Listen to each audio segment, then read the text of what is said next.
یوسف علیہ السلام کے اخلاق اور کمالات سے نہ صرف مصر کے بادشاہ بلکہ مصر کی عوام بھی متاثر تھی اور سب لوگ آپ کو بہت پسند کیا کرتے تھے۔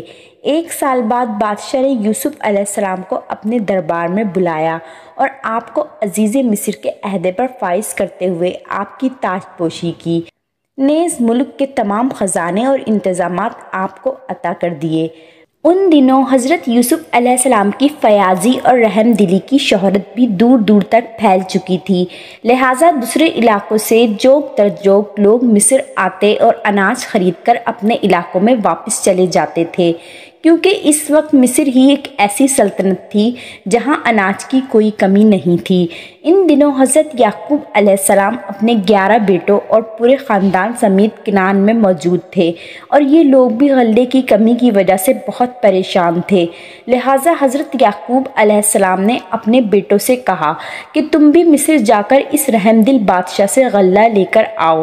لہٰذا حضرت یعقوب کے 10 بیٹے مصر جانے کے لیے روانہ ہوئے، لیکن بنیامین جو حضرت یوسف علیہ السلام کے سگے بھائی تھے اور تمام بھائیوں میں سب سے چھوٹے تھے، انہیں حضرت یعقوب نے مصر جانے سے منع کیا اور اپنے 10 بیٹوں کو مصر کی طرف روانہ کر دیا۔ یہ اللہ کی قدرت اور تقدیر کا فیصلہ ہی تھا کہ جن بھائیوں نے کبھی حضرت یوسف علیہ السلام کو بیچ دیا تھا، آج وہی یوسف علیہ السلام سے اناج مانگنے مصر جا رہے تھے۔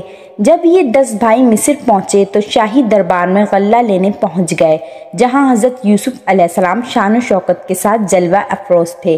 آپ کے بھائیوں نے آپ کو نہ پہچانا، لیکن حضرت یوسف علیہ السلام نے اپنے بھائیوں کو پہچان لیا۔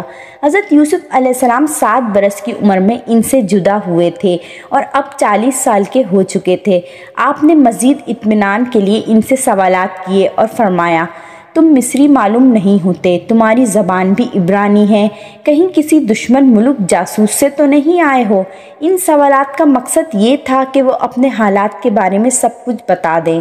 بھائیوں میں سے ایک نے بتایا، وہ نبی زادے ہیں اور حضرت یعقوب علیہ السلام کی اولاد ہیں۔ انہوں نے کہا، ہم 12 بھائی تھے، ایک بھائی کو بچپن میں بھیڑیا کھا گیا تھا، جس کے غم میں ہمارے والد نابینا ہو چکے ہیں۔ ایک چھوٹا بھائی بھی ہے جسے والد کی دیکھ بھال کے لیے ہم کنعان چھوڑ آئے ہیں۔ حضرت یوسف علیہ السلام نے انہیں شاہی مہمان خانے میں بٹھایا اور انہیں ڈھیر سارا اناج دے کر رخصت کیا اور جاتے ہوئے فرمایا کہ آئندہ اپنے چھوٹے بھائی کو بھی ساتھ لانا، اگر تم اسے لے کر نہیں آئے تو دوبارہ غلہ نہیں ملے گا اور نہ خاطر مدارت ہوگی۔ بھائی خوشی خوشی اناج لے کر کنعان واپس چلے گئے۔ جب وہ کنعان پہنچے تو حضرت یعقوب علیہ السلام کو عزیز مصر کے حسن سلوک، فیاضی اور رحم دلی کے واقعات سنانے لگے۔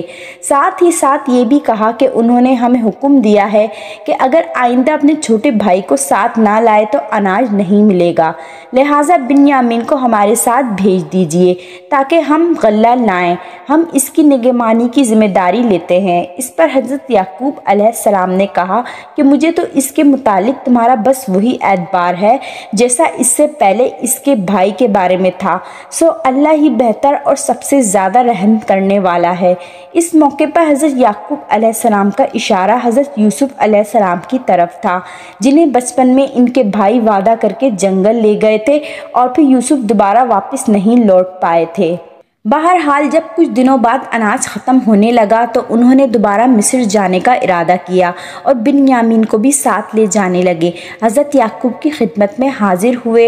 حضرت یعقوب پچھلے تجربوں کی بنا پر بنیامین کو ساتھ بھیجنے سے آمادہ نہ تھے، لہٰذا انہوں نے کہا، میں تو اسے ہرگز تمہارے ساتھ نہیں بھیجوں گا جب تک کہ تم اللہ کو بیچ میں ڈال کر مجھے قول و قرار نہ دو کہ اسے میرے پاس صحیح و سلامت لے آؤ گے۔ جب انہوں نے حضرت یعقوب سے وعدہ کیا اور قول و قرار دیا تو آپ نے بنیامین کو لے جانے کی اجازت دے دی۔ پھر حضرت یعقوب نے انہیں ہدایت دیتے ہوئے فرمایا، اے میرے بیٹو، تم سب ایک ہی دروازے سے داخل نہ ہونا بلکہ جدا جدا دروازوں سے داخل ہونا، اور میں اللہ کی تقدیر تم سے نہیں روک سکتا۔ بے شک حکم اسی کا ہے، میں اسی پر بھروسہ رکھتا ہوں اور اہل توکل کو اسی پر بھروسہ رکھنا چاہیے۔ دراصل یہ 11 بھائی تندرست و توانا اور جوان تھے، لہٰذا اگر وہ مصر میں ایک ہی دروازے سے داخل ہوتے تو انہیں نظر لگ جانے کا خطرہ تھا، اسی لیے حضرت یعقوب نے انہیں الگ الگ دروازوں سے داخل ہونے کا حکم دیا تھا۔